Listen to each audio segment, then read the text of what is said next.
So, let's say we have a firm, debt as an option on the firm's assets. Okay? Suppose we have a firm. Okay? The firm's assets are, they have value S. And suppose this firm has issued debt which has value K. Okay, and this is the value of the assets if you incorporate everything, you know, the management, the knowledge, everything. Okay? As long as S is greater than K, okay, what is the flow that's happening between debt holders and firm owners? As long as S is greater than K, firm owners service their debt.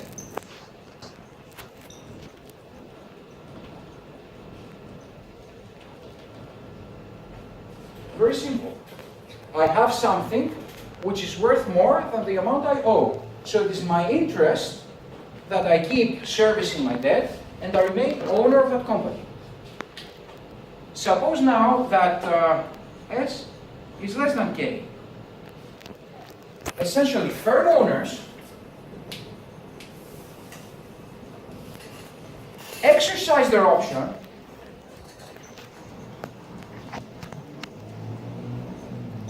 to exchange assets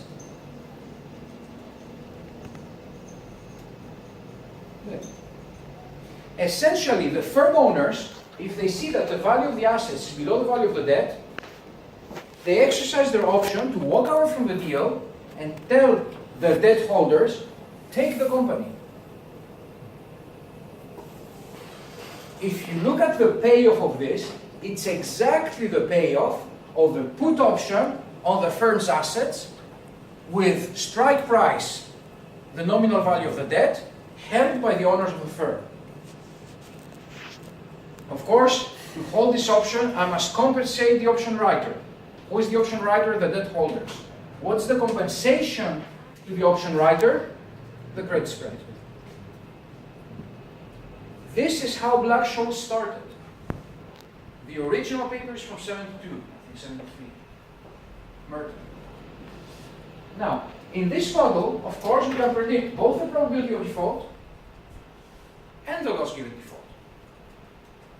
The probability of default in this model is just the value of a binary option, not a plain vanilla put, just a binary option which gives 1 if it's hit and 0 if it doesn't.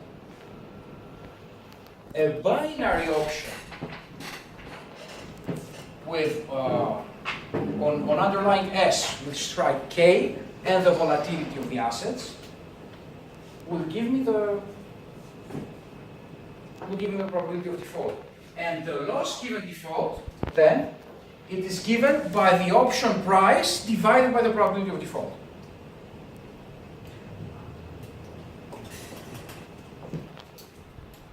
It's the expected shortfall upon exercise. Very, very simple model. It is in of the two books. I think it's the Kruhi. That is, they have a very nice discussion with this. Now, KMV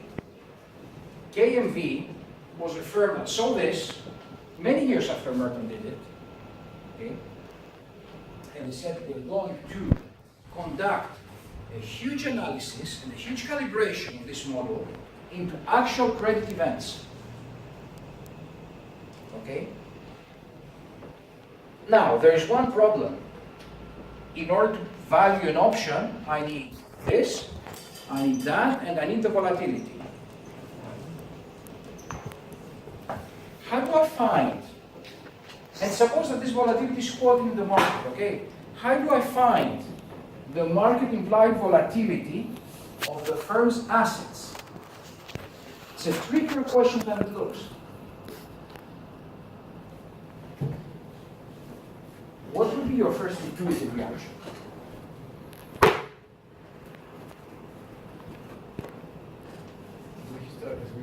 Well, yeah, historical simulation of what? Not the returns now.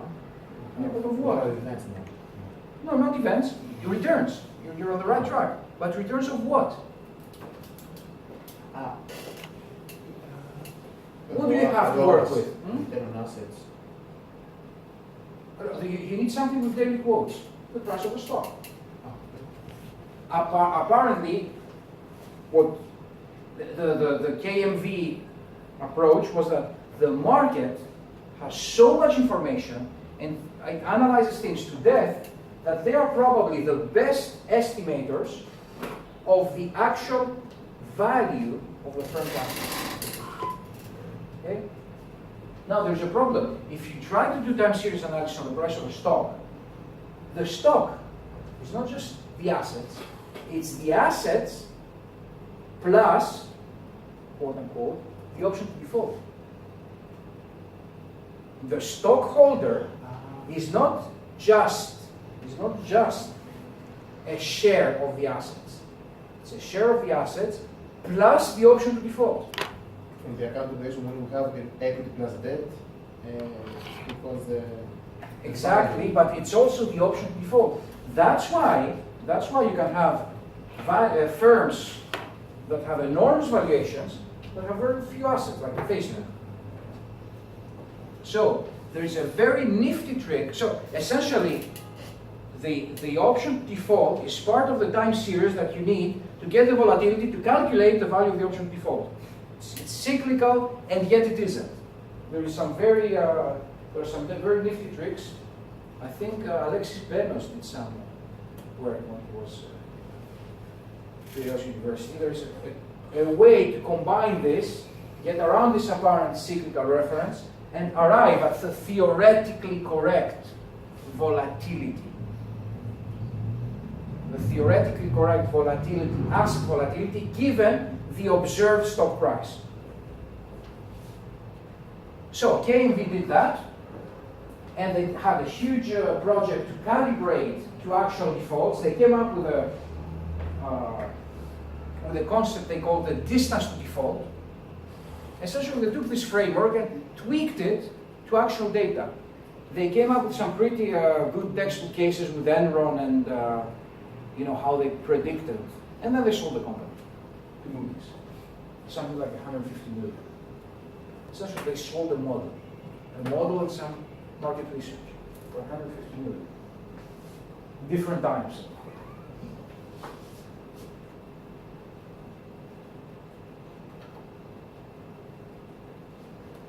Now, KMV is very good when you go to look in depth, to look one firm in depth. When you try to do credit VAR, or when you try to price securitization of loans,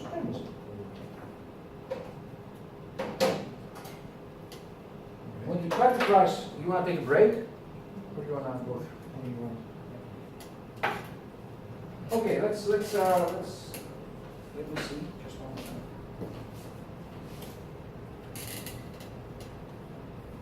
Okay.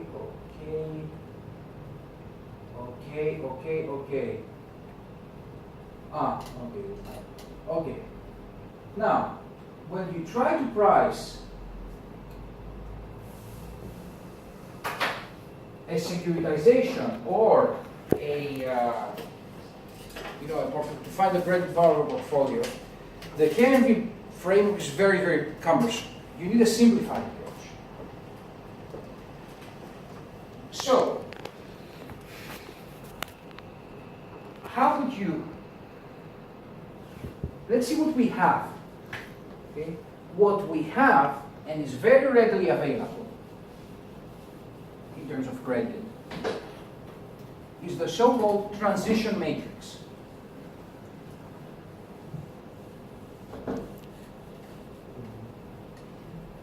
The so-called transition matrix. The transition matrix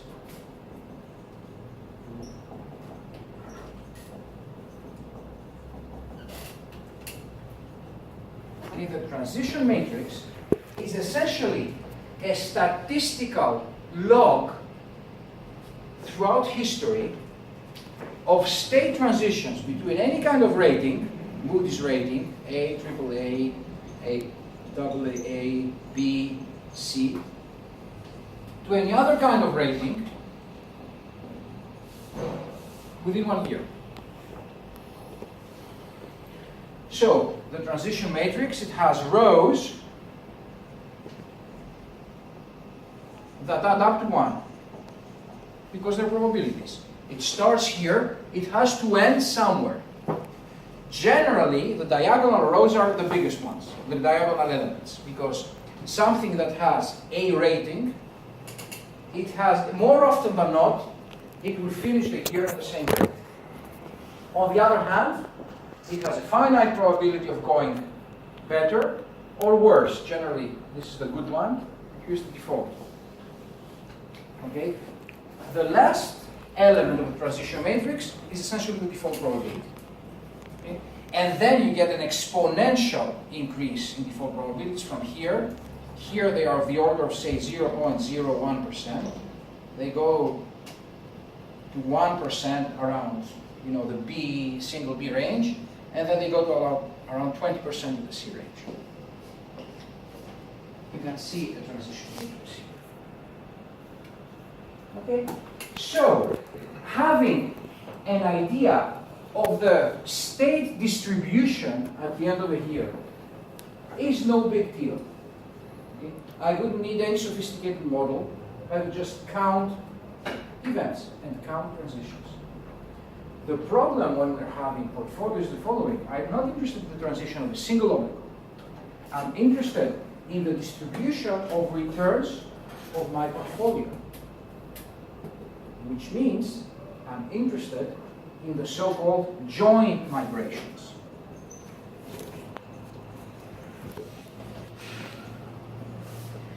In the market analogy, the transition matrix is my sigma.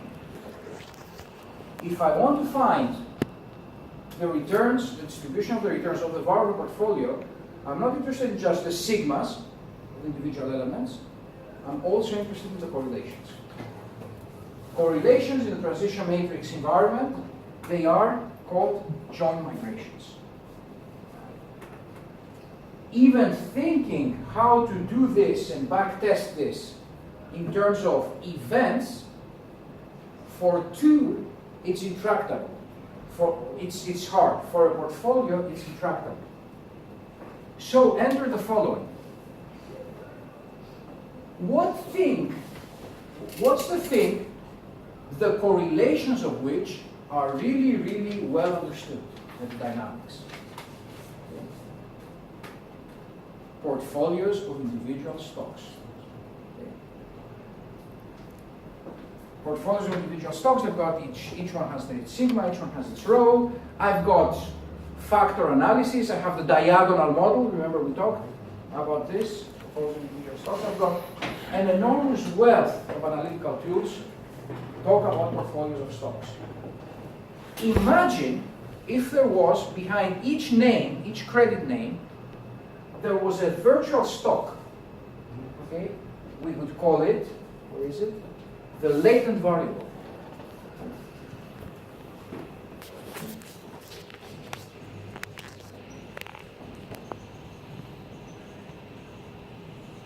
Okay? Suppose this latent variable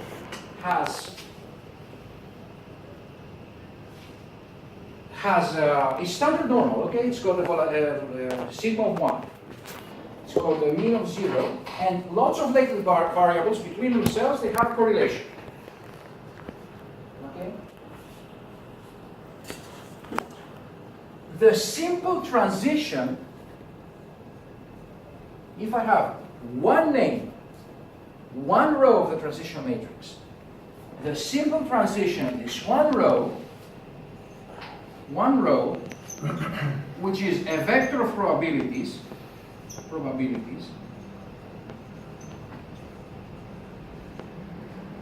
you realize that it is exactly equivalent to a vector of zetas, confidence levels, of latent variables.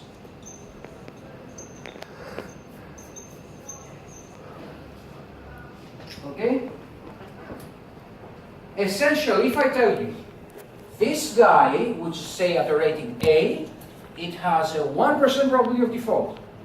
It's exactly the same as if I told you, this guy's latent variable has to move by minus 2.33 sigmas, or minus 2.33, it's not standard normal, for a default to occur.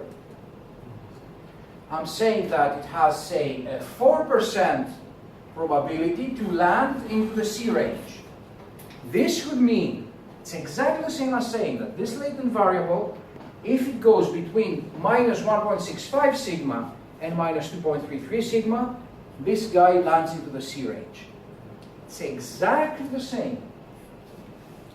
Where this offers an invaluable service is in the joint migrations defaults. Because I can say, Iasonas and Yannis, they've got latent variables which have 0.7 correlation. Iasonas is in this row vector of the transition matrix. Yannis is in this row vector of the transition matrix. I can essentially simulate the two latent variables in the Monte Carlo in the very easy way we've seen of simulating two normal or log normal correlated random numbers. Each random number, depending on where it lands, it is a cumulative probability of landing somewhere in the transition matrix, and suddenly, in a very easy way, I have a distribution of joint events. Okay? Of course, to have a meaningful distribution, I have to have a meaningful correlation on those latent variables. It was this correlation that the market got wrong during the securitization bubble. Because think about it. I got lots of names. If this correlation is 0, okay, my default statistics that will come out of the Monte Carlo, they will resemble Poisson statistics. I mean, we could even do this here. They will resemble Poisson statistics. If this correlation is higher, then the distribution will not resemble Poisson statistics. It will be something much more lopsided. And in the extreme case where this correlation is 1, essentially I have every 100 years, everybody defaults. Okay? Based on this latent variable, okay, I can always produce distributions or joint distributions of defaults, and I can price those branches. Essentially, simply by doing this, okay, I can run a Monte Carlo of say 100 by 100 matrix. Okay? I could have a distribution of the number of defaults, and then I can very easily price my super senior tranche and my junior tranche. And this is exactly how it's done. Nothing more sophisticated than that. Okay.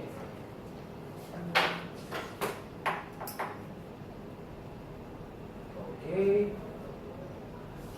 This is how, and of course, when I have the distribution of the states, I have a final distribution, joint distribution of states. I have 100 names. I start with 3 of them being AAA, 17 being AA, 35 being B, etc., etc. I have a starting distribution of states.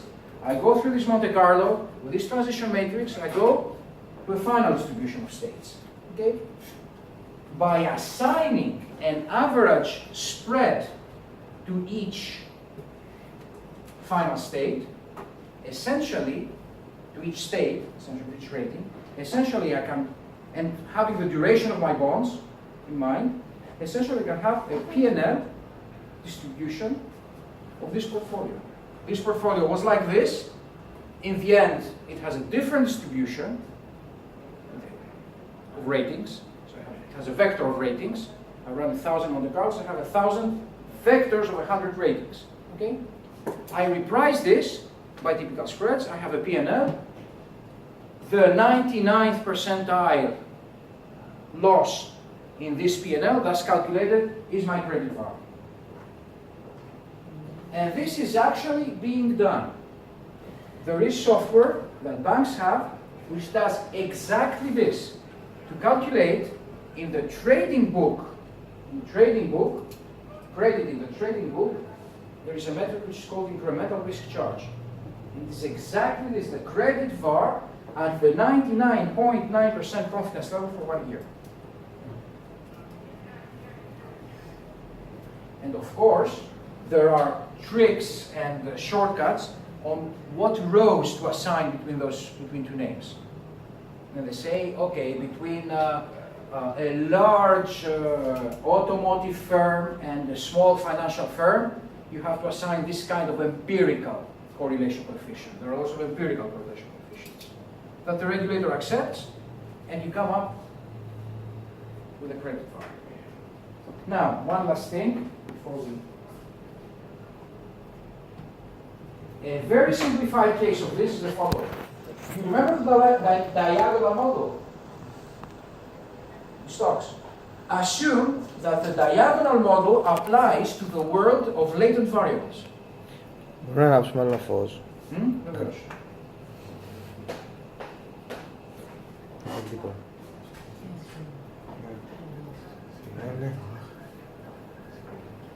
Assume that the diagonal model applies to the world of latent variables. Okay, what does this mean? It means we have a single factor. In this case, this single factor is the credit quality of things. We have a single factor and a single beta, correlation rho. Only two states for each obligor. An infinite number of infinitesimally small obligors. Okay, not 100 names with distribution, an infinite number of obligors that are infinitesimally small. This is called infinite granularity. Then, the result of this Monte Carlo simulation that we would have done has a closed form solution. There is a formula which describes credit VaR under those conditions. This formula is the capital charge that banks are charged for credit risk. And if you wanted to look at it, this is it. This is from a legal document. This is what banks have to apply to calculate their capital for credit risk.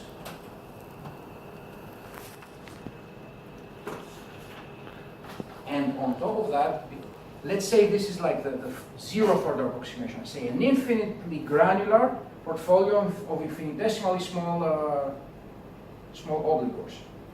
The next correction they do, because even if you relax this assumption, you still cannot run a Monte Carlo for 1 million or 100,000, say, lows.